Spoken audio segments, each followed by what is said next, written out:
Bienvenidos una vez más a La Voz de las Escrituras. Me encanta estar aquí con ustedes, más que nada porque el tema en esta oportunidad eh, me gusta mucho. He encontrado datos interesantes, así que quiero compartirlos con ustedes. Y es en cuanto a un concepto que dentro de la iglesia es muy importante y vale la pena que esté claro, ¿no? Es el hecho de la justicia, porque es preocupación nuestra, en verdad, como seres humanos, como creyentes, siempre el decir, quiero ser justo delante de Dios, quiero sentirme justificado delante de Dios. Entonces el concepto de justicia se vuelve relevante, ¿no es cierto? Se vuelve una prioridad dentro de lo que nosotros queremos entender dentro de la iglesia. Justos, quiero presentarme justo delante de Dios, quiero ser digno de estar en su presencia, ¿no es cierto? Y para esto tenemos que decir, pues que la Biblia nos muestra ciertas enseñanzas alrededor de este concepto, sobre todo, digamos, nosotros en el Antiguo Testamento. Por ejemplo, una palabra que describía la justicia era la palabra yashar, que en verdad significaba rectitud, una persona que es derecho, recto en su actuar, ¿no? Una persona que su palabra vale y que en el barrio él es respetable, que nunca perjudica a nadie, que nunca le han escuchado decir algo en contra de nadie, que nunca ha roto las buenas costumbres, ¿no? Yashar, una persona digna, una persona recta, una persona respetable. Ahora, en el Antiguo Testamento, esta palabra describía a una persona cercana a Dios. Es decir, que si su palabra vale, es inamovible, que cuando Él dice algo, lo cumple, que no perjudica, que es digno padre de familia, que es digno vecino, que es digno parte del pueblo, de la sociedad, se asumía en el Antiguo Testamento, digo, que era un hombre muy cercano a Dios. Déjenme leerles aquí lo que dice el libro de Génesis, capítulo 6, versículo 9, con respecto a esto. Miren, está hablando de Noé. Y lo describe de esta manera. Voy a leer en la versión NTV, que es la nueva traducción viviente. A mí me gusta bastante porque se acerca mucho al original, ¿no? Génesis 6:9 dice, este es el relato de Noé y su familia.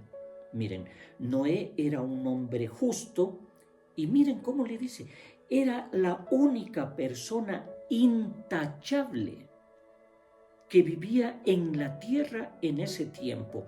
Y por ser intachable, miren, da su carácter, su presencia delante de los demás, es intachable. Entonces concluye el versículo diciendo, y anduvo en íntima comunión con Dios. Yashar, ese era el concepto en el Antiguo Testamento, ser intachable, ser digno de la admiración y el respeto de la sociedad, pues automáticamente a uno lo convertía en una persona que es cercano a Dios. Parece que estas buenas costumbres en verdad se manifestaban como resultado de una comunión con Dios.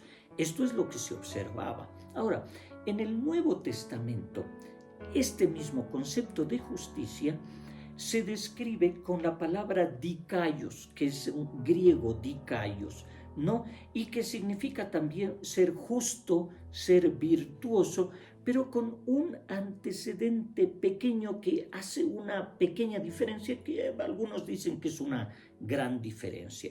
Dikaios describe a una persona que es justo porque guarda los mandamientos de Dios. Ahora ya estaban los mandamientos de Dios, se conoce la voluntad de Dios, entonces pues el hombre que guarda estos mandamientos es admirable delante de las personas.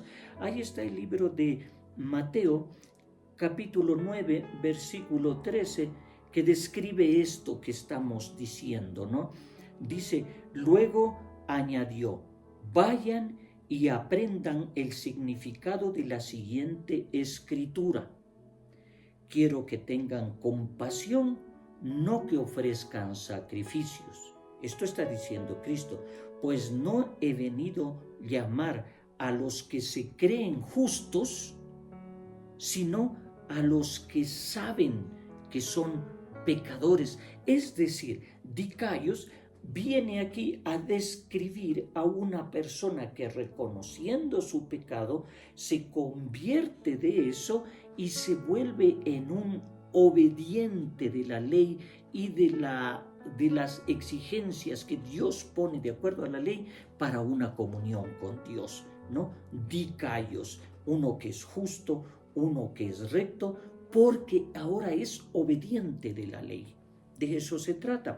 Ahora, lamentablemente, en cuanto a esto de ser justos, de presentarse delante de Dios, de ser dignos de estar delante de Dios, pues parece que surgen malentendidos en este esfuerzo, y no solo en la iglesia nuestra, es casi en todas las religiones, porque todas las religiones observan la condición de una apariencia de justicia para declarar a una persona justa, cercana a Dios. ¿No es cierto? Un buen siervo de Dios, la imagen, la apariencia, lo que muestra delante de las personas.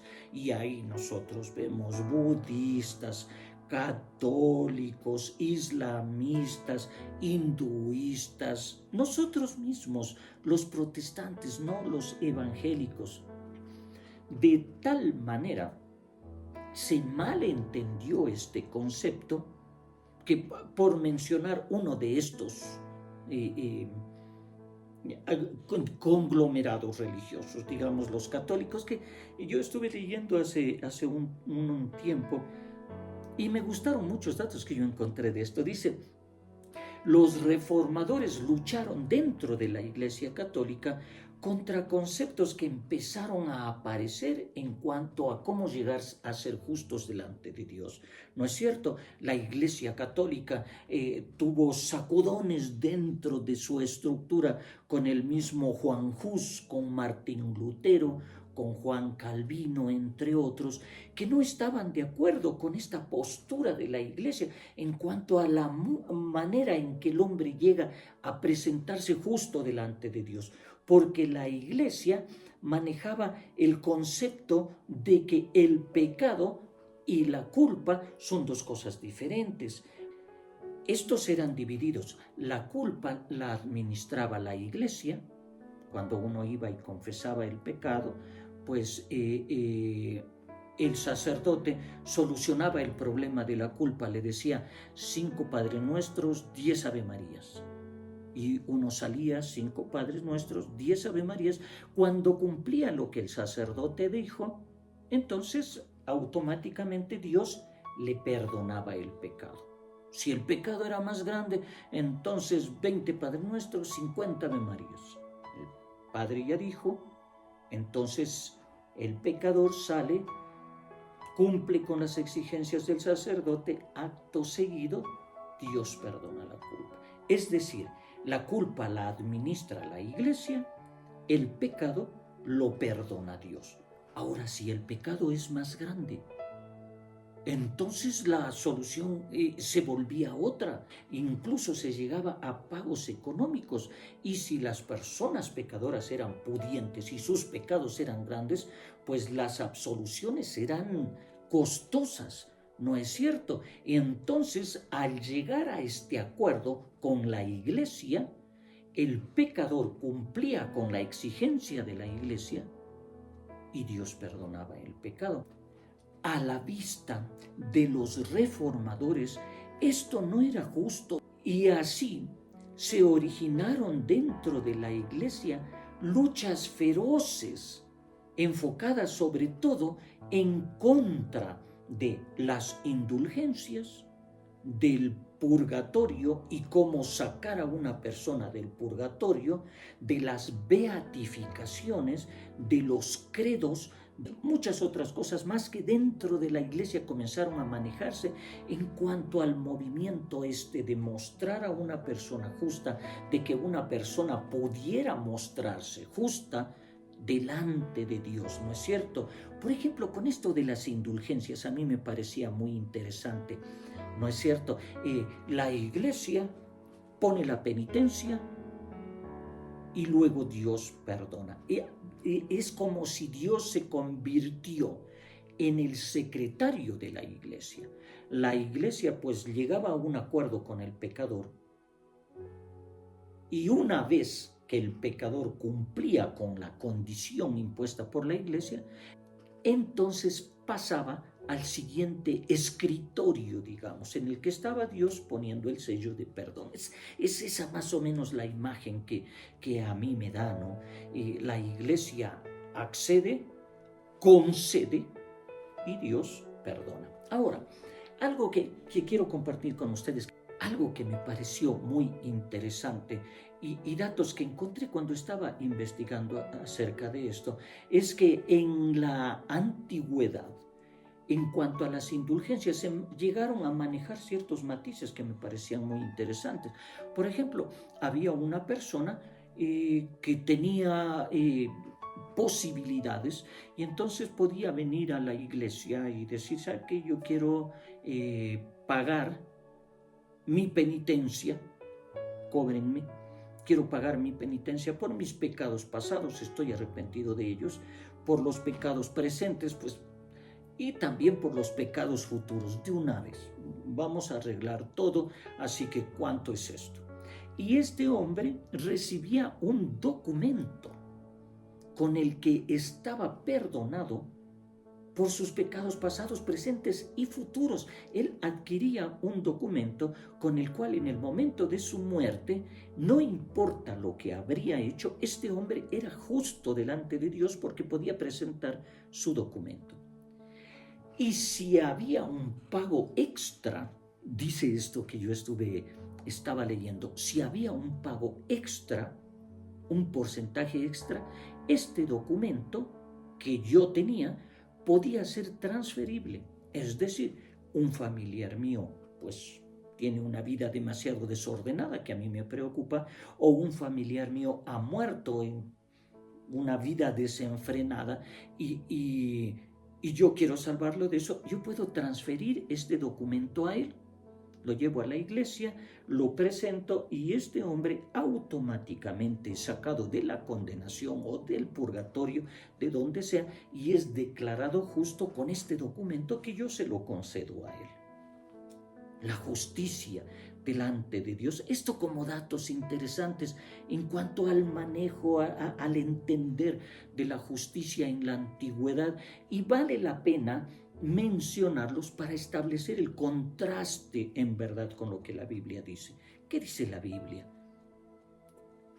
En el libro de Romanos capítulo 8, versículo 1, encontramos una pequeña frase, pero que soluciona toda esta confusión, digamos, en la que había entrado la Iglesia Católica, pues sí, en verdad, muchas agrupaciones religiosas, ¿no?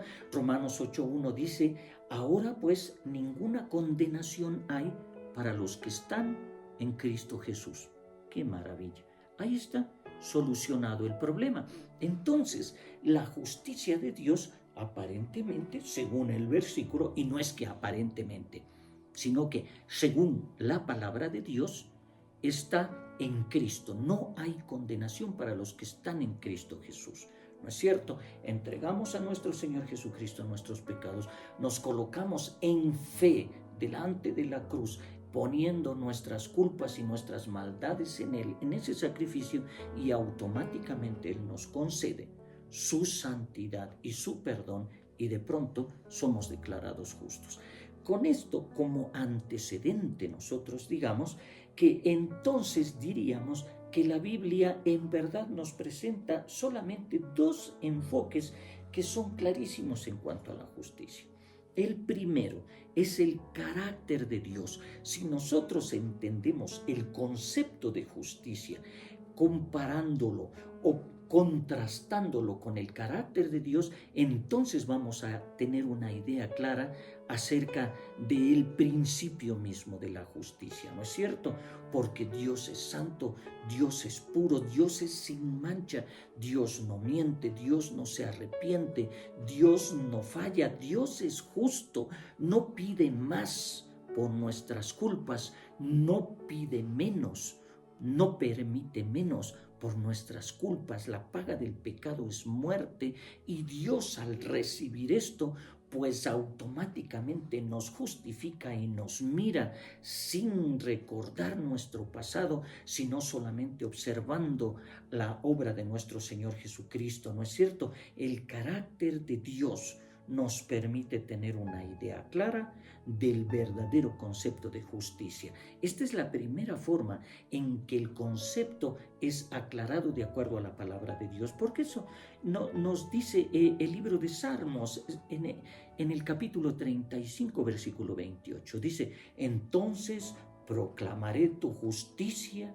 y te alabaré todo el día. Ahí está, entendemos la justicia de Dios, y cuando entendemos este concepto de justicia, justos, limpios, sin mancha, entonces nosotros llegamos a captar semejante grandeza y alabamos al Señor, ¿no es cierto?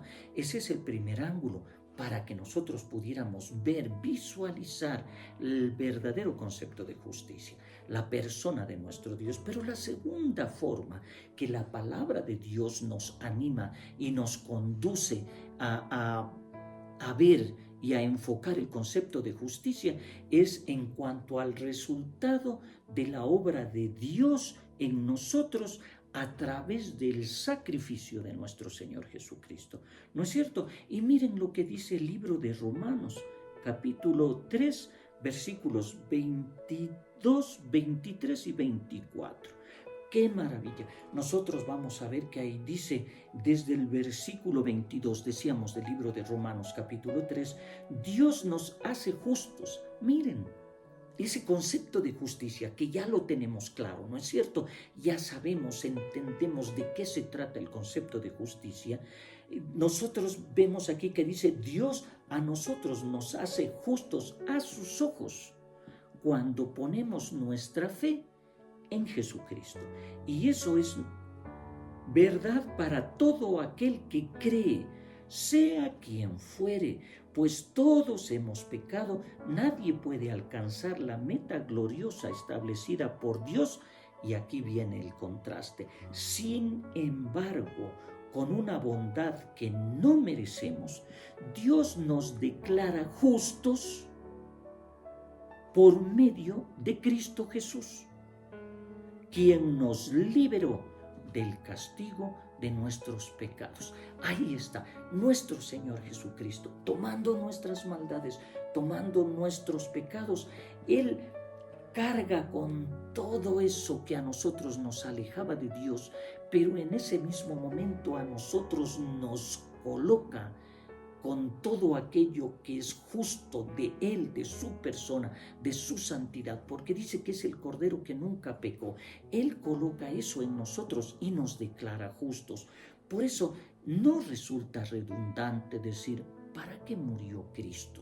Pues ¿para qué murió en la cruz Cristo? Él murió para declararnos libres de condenación. Cristo se entregó en la cruz para que, si tenemos fe en ese sacrificio, nos declara hijos del Todopoderoso. Si nosotros recibimos a Cristo como nuestro Salvador personal, Él nos declara transformados, nuevas criaturas. Cuando recibimos a Cristo, el Espíritu Santo viene a morar en nosotros y el Señor nos declara parte del cuerpo de Cristo, que es la Iglesia. Cristo nos declara justos en su sacrificio mediante la fe. Nosotros decimos que no tenemos culpa. ¡Qué maravilla! ¡Qué gran opción es la fe en el sacrificio de nuestro Señor Jesucristo. Hay una mención muy interesante, muy bonita, del escritor de El progreso del peregrino, que es uno de los libros más leídos en la humanidad y que tiene que ver con esto de la vida cristiana, ¿no? John Bunyan, que es el escritor, dice: el creyente está ahora, mediante la fe en la obra de Cristo, cubierto de una justicia completa y divina que ni la retumbante ley de Moisés, dada en el mismo monte Sinaí, nos podría encontrar falta alguna. Esta es la llamada justicia de Dios que se aplica al hombre mediante la fe en Jesús. ¡Qué maravilla! Cuando nosotros nos sentimos culpables, en verdad se hace imposible vivir una vida llena de gozo. Cuando nos sentimos culpables, en verdad nuestro espíritu es pesado, se nos hace imposible disfrutar del gozo de la vida que Dios promete. Pero por otro lado, cuando entendemos que somos justificados por Dios, que somos declarados justos a través de la obra de nuestro Señor Jesucristo, podemos vivir una vida en abundancia y nace una relación y una comunión maravillosa con nuestro Señor que perdona y nosotros como pecadores. Se vuelve posible disfrutar de cada mañana, disfrutar de cada día, disfrutar de la presencia de Dios mismo en nuestras vidas, porque cuando nos sentimos justos, nos sentimos dignos, nos sentimos cercanos, nos sentimos amados por nuestro Dios. Pues mis hermanos, mis queridos, en Cristo somos justificados y que nada vaya a quitar ese gozo de nuestros corazones, que nada vaya a quitar ese gozo que nosotros deberíamos sentir al saber que Cristo pagó por nuestros pecados y que nosotros nos vemos libres de pecado y de toda mancha delante de Dios. Estamos en su presencia. Si has recibido a Cristo como tu Salvador, yo quiero animarte a que disfrutes de esta bendición. Cada día repítete a ti mismo: en Cristo soy justo, en Cristo soy limpio, en Cristo estoy en la presencia de Dios en este mismo momento, en Cristo tengo una comunión práctica con el Señor, pues el Señor está conmigo. Quiero vivir este día con Él, en su presencia y para Él. Pero si no has recibido a Cristo de esta manera como tu Salvador personal, quiero animarte a que lo hagas. En verdad disfrutarás de las maravillas del Señor presente en tu vida, dándote la oportunidad de ser perdonado de tus pecados. Que Dios te bendiga. Los espero en una próxima oportunidad. Muchas gracias por haber compartido este tiempo conmigo. Hasta pronto.